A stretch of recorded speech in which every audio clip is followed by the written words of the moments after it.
दिल्ली की तरह किसान अब छत्तीसगढ़ का बॉर्डर सील करेंगे, लेकिन आखिर क्यों? नमस्कार, जय जोहार साथियों, मैं हूं आप सभी के साथ निधि भारद्वाज। सरगुजा के हसदेव जंगल की कटाई मामले पर विरोध थमने का नाम नहीं ले रहा है। इसकी चर्चा न केवल देश बल्कि अब विदेशों में भी हो रही है। छत्तीसगढ़ में हसदेव बचाव आंदोलन के तहत ग्राम हरिहरपुर में छत्तीसगढ़ संयुक्त किसान मोर्चा ने जमकर विरोध प्रदर्शन किया। संयुक्त किसान मोर्चा के इस आंदोलन में किसान नेताओं के साथ कांग्रेस, आम आदमी पार्टी और अन्य विपक्षी पार्टियों ने भी हिस्सा लिया। प्रदर्शन को देखते हुए पुलिस प्रशासन की ओर से सुरक्षा के कड़े इंतजाम किए गए थे। इस दौरान आंदोलनकारियों को बीच रास्ते में ही रोक लिया गया। ग्रामीणों की मांग है कि 1,72,000 हेक्टेयर में फैले हसदेव अरण्य क्षेत्र को पूर्ण रूप से सुरक्षित कर पेड़ों की कटाई और कोल उत्खनन बंद किया जाए।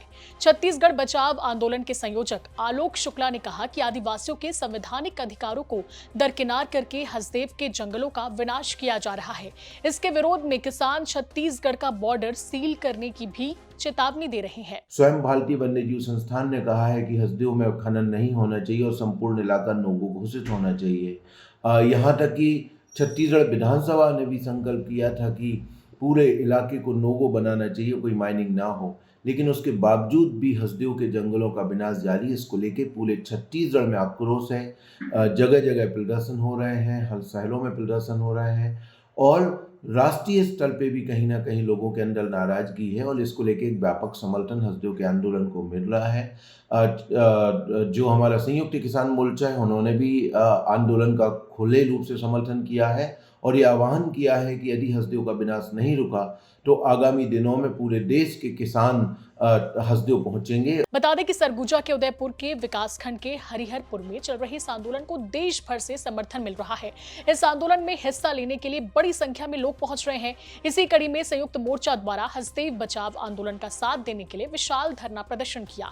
इस प्रदर्शन में किसान नेताओं के साथ कांग्रेस के प्रदेश अध्यक्ष दीपक बैज, आपकी सचिव प्रियंका शुक्ला, सामाजिक कार्यकर्ता आलोक शुक्ला सहित बड़ी संख्या में विपक्षी दलों के नेता और सामाजिक कार्यकर्ता भी शामिल हुए। पीसीसी अध्यक्ष दीपक बैज ने आरोप लगाया है कि भाजपा की सरकार बनते ही हसदेव में पेड़ों की कटाई शुरू कर दी गई है।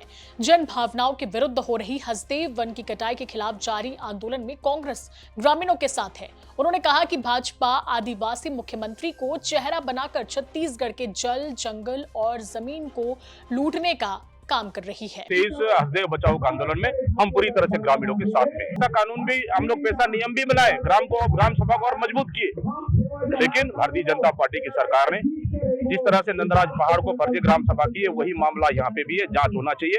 अगर फर्जी ग्राम सभा हुई है, ग्रामीणों को बात सुनना चाहिए। अगर फर्जी ग्राम सभा हुई तो निश्चित रूप से उसको निरस्त करना चाहिए और तत्काल कटाई पर रोक लगाना चाहिए। दरअसल राजस्थान राज्य विद्युत निगम लिमिटेड के साथ अडानी की कंपनी ने अनुबंध किया है। इसके तहत कोल परियोजना के लिए पेड़ों की कटाई की जा रही है। इसके विरोध में ही हसदेव बचाव आंदोलन किया जा रहा है।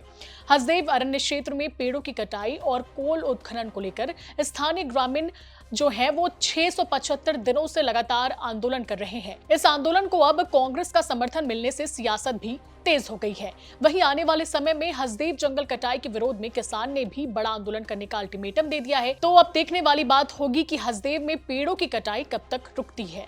ये रिपोर्ट आप तक पहुंचाई है सरगुजा से सहयोगी सुमित सिंह और रायपुर से सहयोगी अजय सोनी ने। फिलहाल इस रिपोर्ट में इतना ही। मुझे दीजिए इजाजत। नमस्कार, जय जोहार।